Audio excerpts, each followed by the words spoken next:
Wow.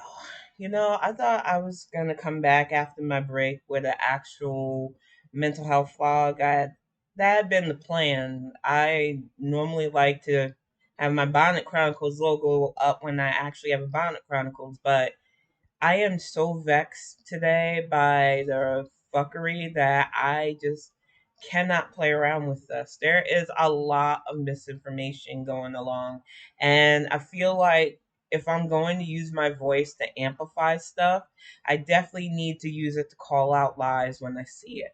And one of the things that happened today was a back and forth between me and somebody I normally respect going on about what a president can and should do in regards to state laws. And what I'm not going to allow is somebody to tell me that I'm using Republican talking points when I say that we need to handle men like Abbott on a state level because it is not a president's job. And we actually have a system of checks and balances that prove it is not the president's job to step in on a state level when it comes to stuff like this. Currently, there's this narrative going on that the abortion ban that is going on in Texas, which is not an effective abortion ban. It is a heartbeat bill, which several states have tried and have been blocked by their own judiciary and, if having to, a federal level. But it takes a lot that federal level politics step in. Why? Because we have state level checks and balancing.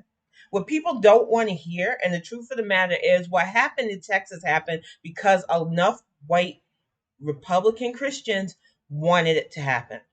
And they have been attacking voter rights. They have been attacking women's rights because they don't see women as equal, viable human beings. So, how do we work against that? You act like it's impossible. But you were talking to people whose literal ancestors dealt with a country that pretty much dehumanized them and told them that they weren't human. And we got around that by organizing and working together to get men like that out of power. You want to act like progress doesn't happen? Today, they took down the statue of a fucking traitor to our country. That's what happens when we keep at things. But some of you don't want to get the work done. You don't want to hear it. So you let people like Eli rile you up talking about, well, why can't the president just do everything? Because he's not a monarch. And I can't believe I have to say that, but it's basic civics. We elect the president to handle stuff on national level. Eli wants to frame what's going on in Texas as a full attack on Roe versus Wade. I wish it was that simplistic. What he's doing is so emotionally and manipulatively dishonest. And that's what bothers me about this. Because as a woman who can still have kids, and as a woman who has been assaulted, I know how important choice is. I know how important it is and how fearful the women in Texas must feel who have done the right thing, who do not want to deal with this but have to.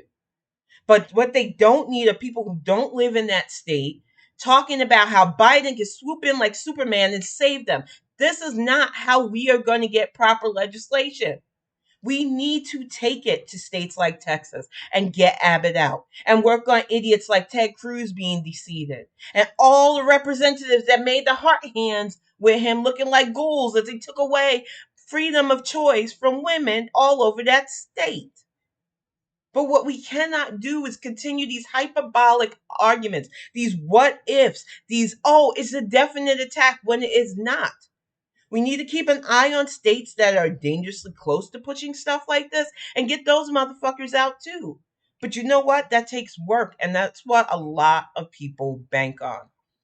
A lot of people who don't want to see actual progress for all of us bank on you giving up because you think, oh, I don't want to get my hands dirty. I voted in the national election. That's all that matters. But it doesn't. And we've seen that. When we don't have a Senate and a House that reflects the president currently, they block it. We've seen it with the last idiot. And thank goodness for Speaker Pelosi being able to stop a lot of his fuckery.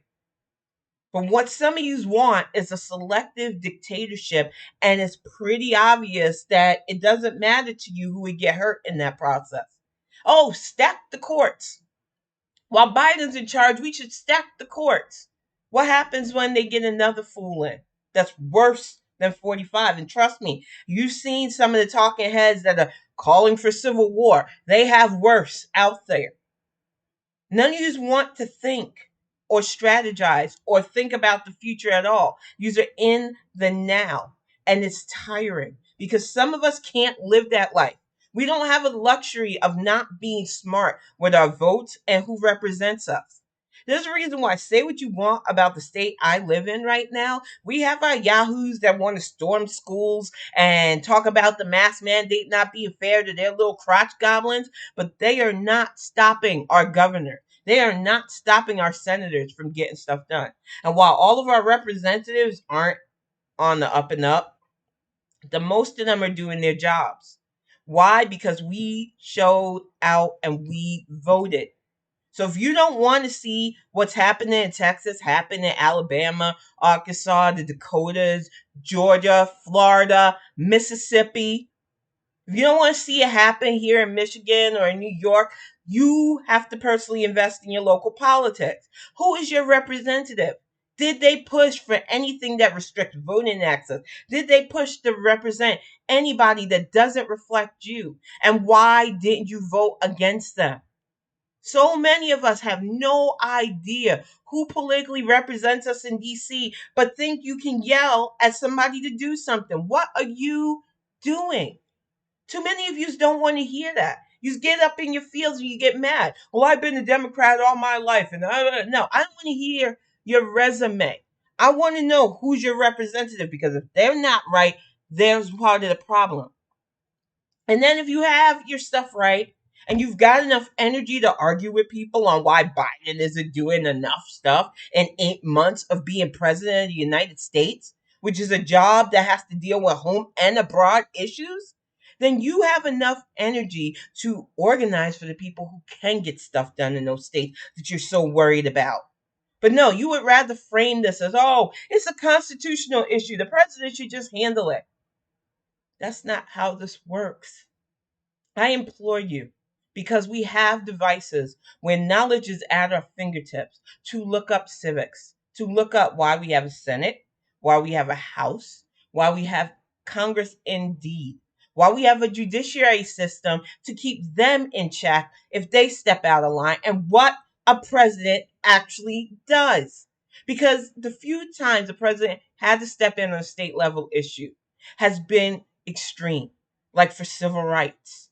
And each time it was met with violence and discord and stuff that we cannot afford right now, because we are still cleaning up 4 years of mess. And excuse me, there is still a fucking global pandemic going on with people too stupid to take human medicine but willing to ingest cattle medicine.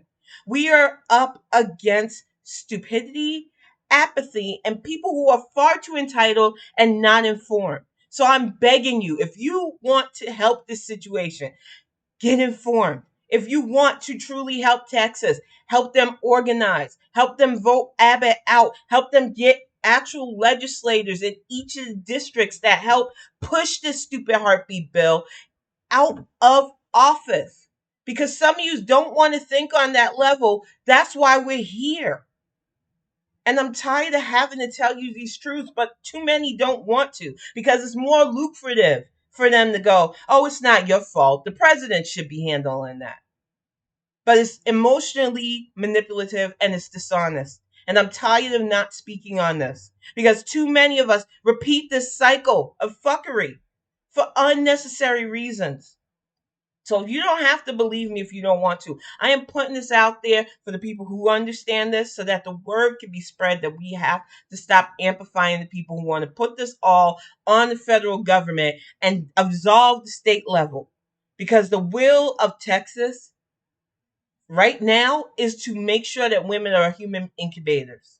But if that is not the will of all of Texas, then enough of you need to rally together and enough of us need to back them to get these idiots out. But what we can't do is keep expecting the president to step into each state like he's their daddy. This is ridiculous. And some of you just act like that is all he's there to do, is to clean up the mess that y'all don't want to even deal with. This is a state level problem. And if we are going to eliminate these state level issues, we have to be politically invested and not threaten not to vote because we didn't get our way and not take our ball and go home if we still lose. We have to work around the structure. And I know some of you just don't want to hear it and don't want to do that, but that is the reality of the situation. I'm gonna get ready to wrap this up because yelling at you for over 10 minutes isn't gonna help. I just want the truth to be out there. And I'm upset that I had to go to this level. I'm upset that I even have to say these things. But it's easy. You can look up what's going on with Roe v. Wade right now without having to go to any media publication. There are government websites you can go on, but some of you don't trust the government. Some of you would rather trust a talking head on a media outlet to tell you how to think instead of using the information that you have at your fingertips to learn what's really going on. If you want to protect women's rights, you have to do your part on a state level. That way, on a national level, we don't have to worry about who's in power. But we're not there, and it's because of y'all. If you don't like that truth, if it's too painful for you, that's on you.